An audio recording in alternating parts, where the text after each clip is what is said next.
Good evening. I welcome you back to These Small Hours.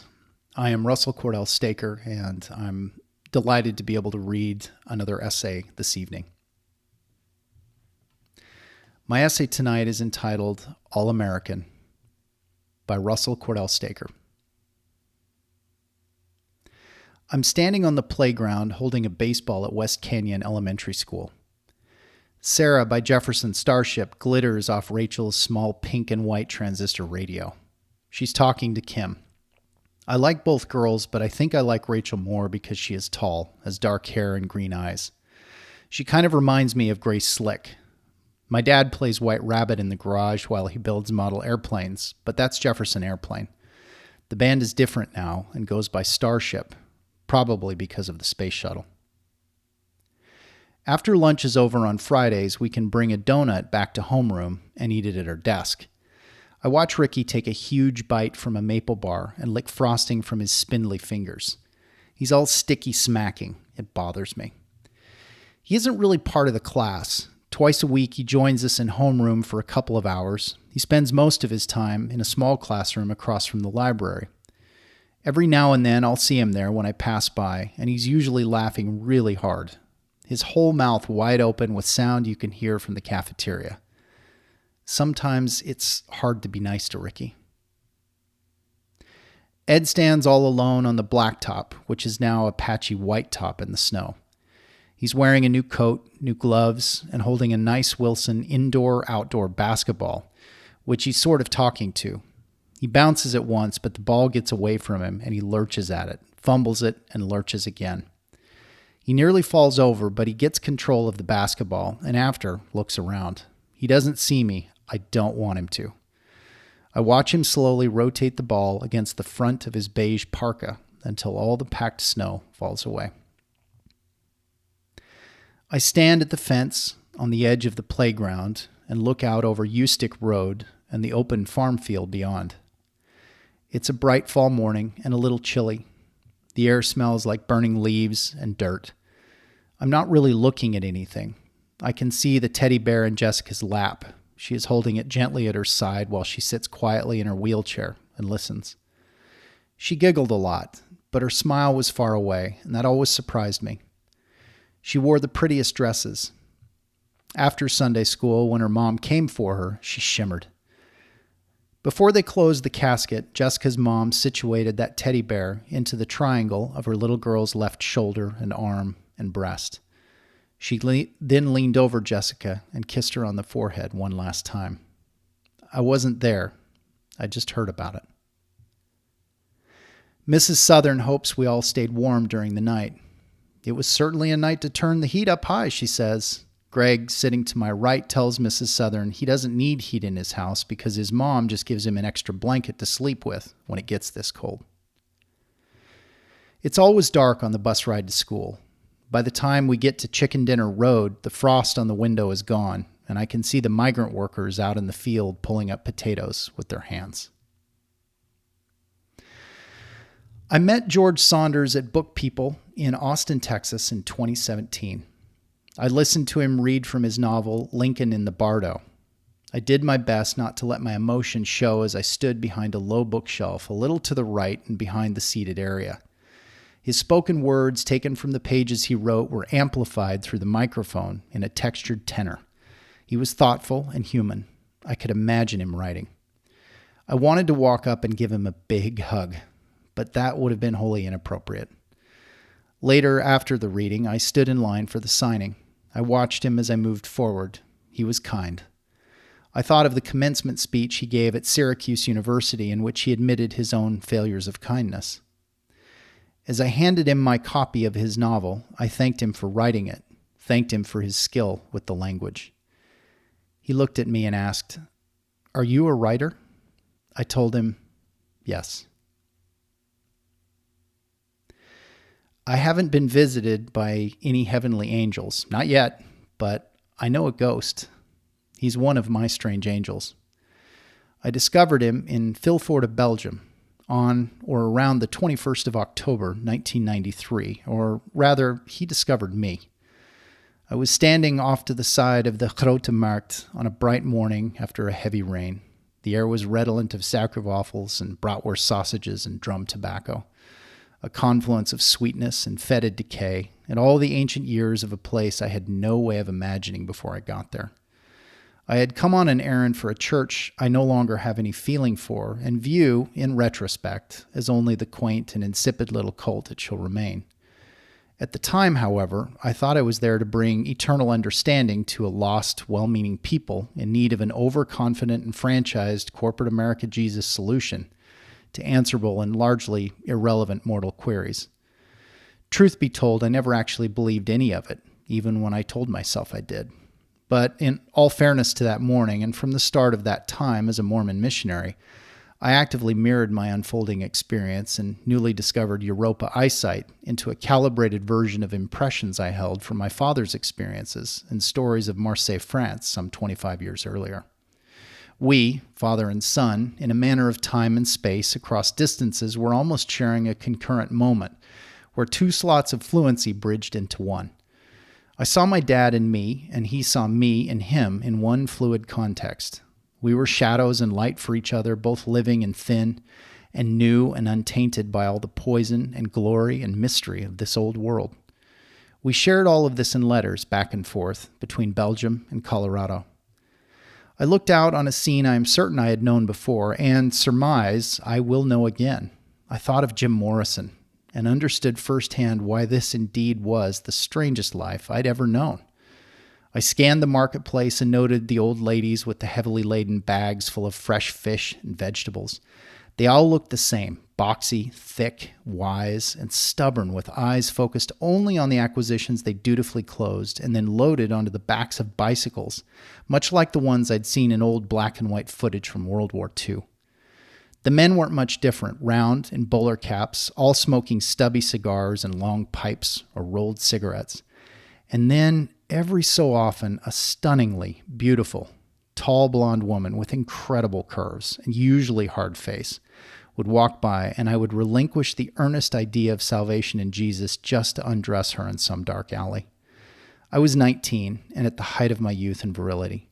I personified high, wide, and handsome. I was tall, muscular, in possession of a head full of luxuriant Beach Boy blonde hair. Combed like JFK on a fine morning, standing in a long navy suit coat with leather black gloves and shiny black shoes, and clear lungs taking in lugubrious draughts of gritty, dangerous air. In spite of this confidence, I was not there to conquer, nor was I there to be noticed, but as is often my problem in life, I can't not be noticed, and I latched onto a disheveled man across the way, some 65 yards to the left of where I then stood. He watched me with steel blue, unblinking eyes. His face was dirty. He tarried under a dilapidated makeshift green canvas tarpaulin wrapped about his body with punched-out holes for his arms to stick through. He wore charred green from head to foot, and his boots were torn wide open. Our eyes met, and we held the gaze for a long second. I was the one to look away first. He scared me. When I looked up again after a beat, he was looking over his shoulder as a rotund, balding man in a white apron handed him a heaping bun full of sausage and onion with greasy, dripping mustard. He stood there for a long few seconds and held the sandwich. It started to rain again. I moved a little closer with a sudden desire to offer him my coat, but the thought was not well considered, and I wasn't sure what I was motivated by. To this day, I wonder if I would have approached him had he not looked up, which he did one last time. I froze. He looked right through me, and I'll never deny that for a fleeting instant I swore I knew who he was. It didn't make any difference, and already I sensed the disheveled man hadn't noticed me at all. He devoured the sandwich with assiduous abandon, and then wiped the yellowed grease from his mouth with the back of his hand. He waded into the Grote Markt of Vilvoorde like a piece of flotsam in an eddy, suddenly pulled back into the moving stream, and was gone. My dad told me once a long time ago that one of my gifts in life is the power of discernment. And I think when he told me that, he was already aware of the fact that in this life, it's not so much what we see, but rather what we choose to recognize in what we see that tell us who we really are. I knew when I saw the disheveled man, he'd remain with me ever after. I'm still looking for him in this crowded life. Sometimes I think I see him in myself. On a clear night, just as the sun was setting, we gathered in a quiet place in an open meadow where moose were known to roam freely. We rose in unison and in reverence took hold of Old Glory. Its edges were frayed, its colors faded. We stood in a large circle and spread the flag amongst us, wide and taut, over the top of an open campfire, and then sang America the Beautiful. We didn't know the verses beyond the first, so we sang it 3 times through, and on the 4th, just as the words, God shed his grace on thee, came, the flag lifted well above our heads, and out of our fingers into a roar of flame I still feel on my face, still see in my eyes. I love this country. It was made to be made again, to be made better when darkness has wearied its hopes and dimmed the vision it was once born into. For one full dark second, there is nothing. And then a line of vertical light carves the silhouette of a woman in a dress opening a door, curtain-like, left to right, out into the American West. John Ford got it right in 1956 with the opening sequence to The Searchers. Just out beyond the door I am now standing in is a land untamed and timeless.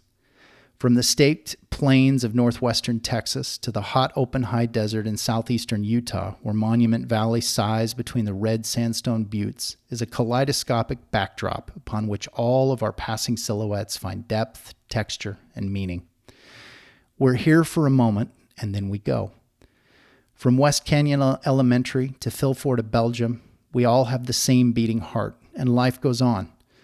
There isn't a day that goes by that I don't carry Jessica in my heart and her little teddy bear in my back pocket. I'm as much the disheveled man as any there ever can be, and sometimes life hurts so much I think living in it might actually require being willing to let it go just as it is.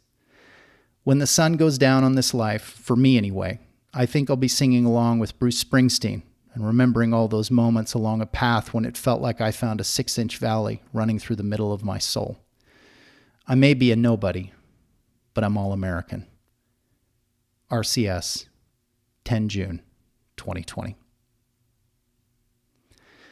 That, my friends, is the essay for tonight. I'm going to grab a quick drink of water here. I want to thank you for being with me, and I dutifully apologize to my small little band of listeners, and if there are none, I'm going to pretend that you're there anyway. My apology is that it's taken me a bit longer than a week to complete this, and I have a really good excuse for that, and that being that I am very, very hard at work on my novel and making some incredible progress. It is getting very, very close. I keep reminding myself it's probably best I don't mention this, but I am quite excited as I'm rounding a deep and hard corner towards fulfilling a dream that I've had for many, many years now. So I am going to do my level best going forward to do an essay a week, but I'm realizing too, if it's a little bit longer than a week, then so be it. The writing is the most important part of what I do, both with the essay and obviously with my novel, and it's important that I make sure that the quality is where at least I would like it to be. As I've done before, and I'm going to do now, I would like to offer a little extemporaneous context and just walk through some of the things that guided me and shaped this essay, which to me was very powerful and taught me a lot about myself as I went through some personal periods of time. West Canyon Elementary School is in Cordell, Idaho. I was born in American Fork, Utah in May 1974. And early in my life, my dad was a newspaper man. He worked for several different newspapers, from Price, Utah to Ogden, Utah, to back to kind of the Provo, Orem area for a time. He was a graduate of communications from Brigham Young University, where he met my mom. She's from Pleasant Grove, Utah, although she was born in Cedar City, Utah. And my dad's from Idaho Falls, Idaho. So that particular area was very much where they were from. And after they were married, eventually the first home that they truly settled into was in Caldwell, Idaho. And for my early years, and I would say these are the years between 1978 through 1982 or thereabouts, maybe 81, 82, we lived in a little yellow house on a street called East Beach Street. And then we moved about 10 miles further, and my direction's probably all out of whack here, but in my mind, it was about north of that, to a house on Cypress Street, which was more in the rural area of Caldwell, Idaho, out where the potato farms were. And I remember very early in the mornings getting up for school, particularly in the fall, and the crop dusters would come over the farm fields out back. They grew potatoes, obviously. I believe onions were a big thing that were grown there. Beets were a big crop. And those are the ones that stand out most predominantly, but I have these vivid memories of the crop dusters flying over the house. West Canyon, of course, was very poignant for me because by the time I started at West Canyon, I was in the fourth grade, actually. So it's interesting when you're a kid, a year can feel like a decade. So I was really only at West Canyon from maybe the end of my third grade year all the way through the first half of my sixth grade year before we moved to Inglewood, Colorado, which is just south of Denver. But those 3+ years particularly between 1983 and 1986, are extremely informative of my life. And the kids that I mention in the very beginning are all kids that I've thought about and continue to think about very, very often, if not daily. It's interesting. I'm sure we can all relate. There are memories that just stick with you, and faces and things that take place, and especially in our youth. And these kids that I brought up were kids that I didn't particularly know very well, but they have stayed with me more than maybe some of my closest friends. And I think it comes back to, and I'll touch on this a little bit later down the line here, about the disheveled man. Sometimes we find ourselves around people that they may only play a very small part, but as Shakespeare says, those actors are more powerful, and I'm paraphrasing here and putting in words in Shakespeare's mouth, but they're more powerful than maybe the predominant actors that come into our life. And I'm going to start first with Ricky. Ricky was a boy who, for all intents and purposes, he probably was autistic, but, in 1984, 85, thereabouts, when he was coming into my homeroom, and the sequence that I talk about with the donuts, that would have been about the fourth grade. So I want to say that's about 1984. He was a really sweet boy, and he was gangly. He was tall. He had really long fingers, and he was just an innocent kid. And on Fridays, they would bring donuts in. And typically, the big favorite thing was maple bars. And I remember that because the cafeteria would make them. They'd make them from scratch in the cafeteria. And of course, who doesn't love a maple bar? They're delicious. They smell wonderful. The whole school would just be redolent with this just delightful scent in the morning. And, it was very exciting because everybody knew it was Friday, and you'd have your lunch, you'd get your hot lunch, and then you'd go into the cafeteria, and afterwards they had these maple bars laid out in these little boxes that were, again, it was all fashioned there at the school. The ladies at the cafeteria made it. And our teacher at that time, her name was Mrs. Southern, and she would allow us to bring it back to the class. I can't say that for every teacher, but at that particular year, that was a very big deal. And Ricky particularly loved these maple bars. And he actually would get 2 of them, and I don't think anybody complained about that, but he would go back to his desk and then, set to work tucking into these maple bars.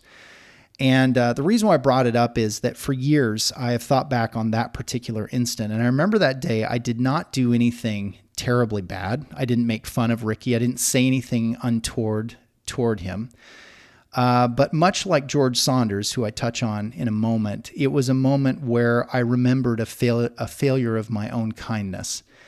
And I remember being very annoyed as I watched Ricky smack his lips and chew that sticky, delicious maple bar. And I remember just kind of a sour impression that I had. And I have felt a terrible sense of guilt for a long, long time because of that. And let me tell you why. When you grow up, and for those of us with kids, you understand that, and you become a father yourself, it doesn't matter what circumstances your sweet children come into your life. They are just as vulnerable as anybody else's kids. And what really breaks my heart is that I wasn't as kind to Ricky when he was enjoying his maple bar, or maybe even protecting him from my own thinking. Not that I did anything. And here's a sweet little boy who had a mom and dad who I have to imagine wondered about how is he going to do at school during the day? And, is he going to be teased, or kids not going to understand what he is dealing with? Maybe we don't understand what he's dealing with. And I made a choice sitting in that room to not be very kind in how I thought about it. And there have been times when I've been overcome with such deep emotion and regret that I just wish I could see Ricky and just give him a big hug, because I see in my own kids at times, be at the kitchen table and they'll be eating fast or whatever, and I am reminded of Ricky, and I think about that. He was a sweet boy, and he loved maple bars. And you know what? I could eat a maple bar anywhere, and I will always, for the rest of my days, I'll think about Ricky. I have no idea who his last name was. I don't know where he's at. But I genuinely love that boy, and he's with me. Jessica is another one. Jessica is a girl I'd mentioned when we lived in Caldwell in the Yellow House. We attended the church right across the street from that house, and then we moved to our other house in the more rural part of Caldwell. And Jessica came to my Sunday school every Sunday, and we would typically sit right next to each other. I do not have any vivid memory of having any direct conversations with her. At that time, I would have been no older than 8. I was probably more 7 when I knew her. So I was little. I was young. It was Sunday school. We would sit in the room and the teacher would tell us about Jesus and whatever. I mean, it's kid stuff basically. And she wore pink a lot, and she was a very petite girl, and she'd sit high up on this wheelchair, and she had this little teddy bear. And it wasn't a very attractive teddy bear, but it was a teddy bear that she just loved. And she would hold that teddy bear and sit next to me, and I'd sit in my chair and be very silent, but she would giggle, and she was really happy. And I knew she was sick, but when you're little, you don't understand what illness really is. And I had no impression about what she was dealing with, and I have no idea what she was sick with. We moved away from that house, and the story that I share in this essay comes a couple of years later, where I heard about her funeral. And I don't need to reiterate what I wrote about, but it's exactly as I wrote it. And of course, from hindsight, and I'm writing it as an author now at 46, looking back on that time, I remember very distinctly being out at the edge of the playground, looking out over Ustick Road, which is right in front of West Canyon Elementary, looking out over a potato farm there, a field. And I just didn't know what to feel. And all I could think about was that teddy bear, the impression of that little girl, and the idea that her body was in a casket and that teddy bear was with her. And again, this goes back now with the benefit of being a parent and thinking of a child, how devastating it would be to say goodbye to such a sweet little spirit. The other kids, I'm not going to expand on it. I will touch on Ed just briefly. My family, for Christmas one year, we helped out a family that was less fortunate than we were. And let me just first give a little perspective to that. I guess the irony of this is that, I didn't grow up in a well-to-do family. My parents had some fun years there, and my dad was successful as a sales gun for the Yellow Pages for those years in Idaho. And we lived in a really nice house, and, we always had what we wanted. So I also don't want to diminish it to sound like, whatever. But it wasn't that I grew up with money. And certainly later in my teenage years, my parents went through some really, really hard times. And I'm sure there's going to be some stories that come out about some of the things that I had to go through in high school. And it's not anybody's fault. It's just how it is. When money's tight, it's tight. And even as an adult now, there are lean years and there are gravy years, and the lean years are the harder ones. But I remember this particular family, they were really in a bad way. And we as a family at Christmas decided that we were going to take care of their Christmas. And it was organized through the church. And Ed was my age, and I knew Ed. I didn't know him well, but I knew that he wanted a new coat and some gloves, and he liked to play basketball, although he wasn't really all that good. And I was kind of a young gun, baseball/football, basketball kid myself. And we played a lot of sports on the playgrounds, and I don't have any recollection of Ed really participating, but I was aware of him, and he was a good kid, but he was awkward, and he kept to himself. And so for Christmas, I made sure that he got a coat and gloves and an indoor-outdoor Wilson basketball, which in 1980, this would have been about 85, was really the rage. It was kind of a new thing because you could buy these basketballs that really had the same leather feel that you get on court, but you could take it outside and the ball wouldn't get beat up like a true leather ball. And it was a beautiful ball. And I just remember seeing him on the playground, and I was so anxious to see him with his things. And I know he was happy, but again, this is one of those things as a writer, as I look back on it, the joys that we think are the joys in the moment, there's so much more context tied to those stories. And I see Ed standing in that playground in a different lens now. I think in some ways he was probably very happy that he got what he did, but in others, I don't know that it filled maybe the void that I thought it was going to fill. And it's one of those things where, I just look at life and I'm always reminded that, I'm as much Ed today as Ed was then and vice versa. And as we go through life, I don't think we realize sometimes that, maybe we need a new coat, a pair of gloves and an indoor-outdoor basketball, but we don't know how to ask for it. And even if we did get it, the idea of being out on that playground with that and lurching awkwardly towards a ball that we would like to dribble so beautifully doesn't really turn out the way we want it to. And so as I was writing that, I kind of came to that clarity in that space. I want to touch on one more thing about West Canyon, and then I'll kind of wind through just a few more things and bring this to a close. West Canyon was in a rural kind of environment. It was more of a farm community kind of school. And I went to school with a lot of kids that were the children of migrant workers.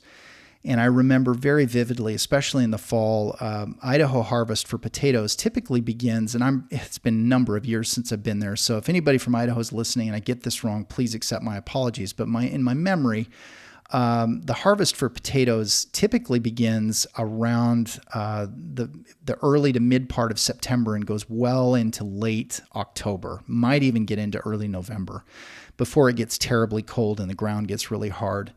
But I remember those school bus rides in the morning on the bus, and I liked to sit alone because I wanted to look out the window and just keep to myself. It was kind of a peaceful thing, and I think as a kid, I probably was already practicing transcendental meditation already. I just didn't know what it was because I like to kind of zen out. But I really remember being aware of the migrant workers, and we would stop along the way towards school, and some of the stops as we got further out were more towards where the fields were at. And the kids that would get on the bus were of Mexican descent. They were wonderfully good kids, and I see so many great faces of friends that I had, and their parents were migrant workers. So they would be there for part of the year, and then they would go off somewhere else, and then I wouldn't see some of my buddies until the next fall. When their families came back to work some of the fields that they'd worked. So I'm just grateful for hardworking people. And it's something that I've always paid attention to. And it's a big part of what my novel's about as well, too, is just the nobility of hard work. Very quickly, I do want to just add a little bit to George Saunders. George Saunders, to me, if I could pick a writer that I just absolutely love as a human being, it's George. I don't know George. I met him once. I met him at a book signing, but I've read his short stories for a long time. And his novel, it's his first novel. He's written several books of collected short stories. He's a professor. I still think he's at Syracuse, but I could be wrong. His writing he writes a lot about the hard things of life and keeping jobs. It seems to be kind of a recurrent theme, or at least that's what I've picked up on. And he has a sense for the fact that in life, we are pursuing our art, but there are really crazy, hard, fundamental things that we have to address. And he has a quirky way of bringing those out that's so human. And he has such a great quality in his speaking voice. And when I heard him read from his novel, I was so overcome. I just remember standing there thinking, there is no way I'm ever going to get anything published. This guy is just too perfect. He's too good. And not perfect in a perfect way, perfect in the most unperfect of ways. But a writer I just adore. And his novel, if you haven't read Lincoln in the Bardo, please don't walk to a bookstore, skip, run, get there. It's a book you need. And please go to an independent bookseller, by the way. Don't go to a big Amazon to buy it. it's a beautiful story. And just in some summation, to get a little off on this, just to say it's a story about Abraham Lincoln who loses his son. And I kind of touch on that, I think, with Jessica in a different way. I wasn't thinking about this consciously, but it's the sorrow that Abe Lincoln goes through in losing his little boy Willie at a young age. And he visits his son Willie at the Bardo, or I guess I'm getting the phrase wrong, but at the cemetery. And there is I think it's a Zen Buddhist concept about the Bardo being it's a place where spirits can gather after they've departed this life, almost like a purgatory before they go on to wherever they go. And he has created this just beautiful chorus line of all of these spirits within this daunting Halloween-esque cemetery where Abe Lincoln comes and spends these long hours with his dead son. And it is so redemptive. I won't say more about it, but I laughed, I cried. His use of language meant so much to me. And so when I had the chance to thank him for being a writer, I wanted to specifically thank him for the language. And that's when he perked up and he asked me if I was a writer. And of course I replied yes, but I haven't published anything. And I remember walking out of there thinking, man, I just told George Saunders I'm a writer. And I am a writer. But George is somebody, if I ever become anybody, if I get anything in print someday and I have the opportunity to sit down and have a conversation with a writer, he is at the top of my list. I can't think of a greater honor than to be in the same room with him and to just talk as men and as writers. I couldn't ask for anything better. The Disheveled Man is very important to me. I've been trying to write about the Disheveled Man, and he plays a part in my coming novel entitled In These Small Hours in a different way. But there are some themes in this essay that if you pay close attention, and when my book comes out, you'll probably see where some of that came from.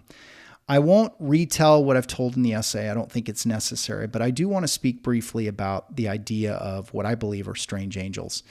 The Disheveled Man, as the years have gone by, I sometimes wonder, did I just make him up in my head? Or did I really see him? Was he really there? He was there. Trust me, he was. But there is such a distance of time and space now that what remains with me is it was the idea of me seeing him. And I was so drawn to this guy, and there's really no reason to have been. And yet he stuck with me probably more predominantly than any other experience that I had during a two-year sojourn in Belgium and the Netherlands. And I was in 7 different cities. I speak Flemish and Dutch fluently. It's a bit rusty. I can speak passable Afrikaans as well. But that experience changed my life. And seeing the Disheveled Man added a texture to the sorts of things that I'm looking for, the people that stand out to me in crowded places.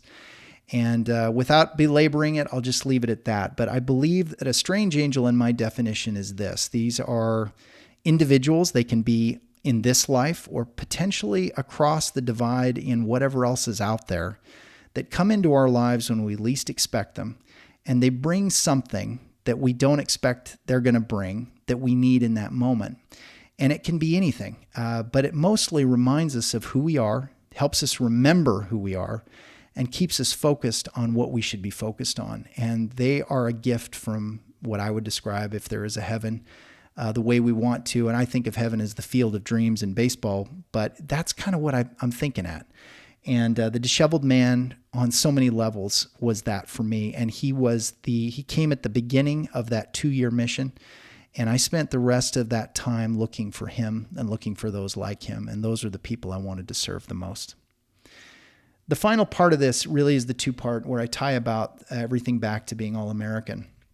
My heart has been deeply troubled, as I think most Americans are right now. What a quandary we're in at this time. In the country, I'm distraught. I'm concerned about the state of our democracy. I have my opinions, and I'm not going to share those directly. I certainly see a poison that's taken over the land, and I do think that there is a heightened sense of a darkness that's taking over the very center of what's guiding this country. And as I wrote this essay, I thought, there is nothing I can really do about it. And the race issue that's going on, the systemic racial divide in this country, which this country was stained with from the moment it was born, to, the lack of effort in the country of us helping each other. I don't think Americans as a body, as a nation, do a very good job of watching out for each other. Economically, from a sustenance perspective, from a day-to-day spiritual perspective, I think, there's a lot of evangelism out there, but there's not a lot of humanity in the evangelism that we see. Everybody's too busy trying to tell their version of the story.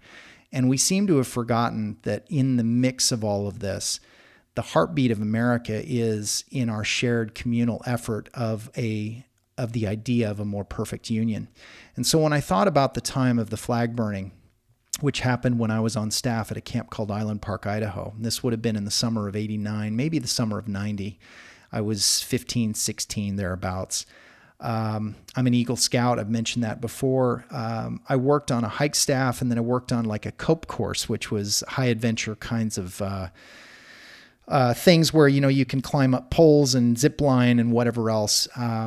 And as a staff, we gathered together because one of the flags in the camp had just gotten really old. And the way a flag is retired out of reverence is to burn it. It's like a form of, and I'm going to say this wrong, but it's a Pyrrhic form of spirituality where you let the flag return to the dust. And much like a body at the end of its life, some people choose for cremation. Personally, that's the way I'd like to go. I don't want to be put in a box.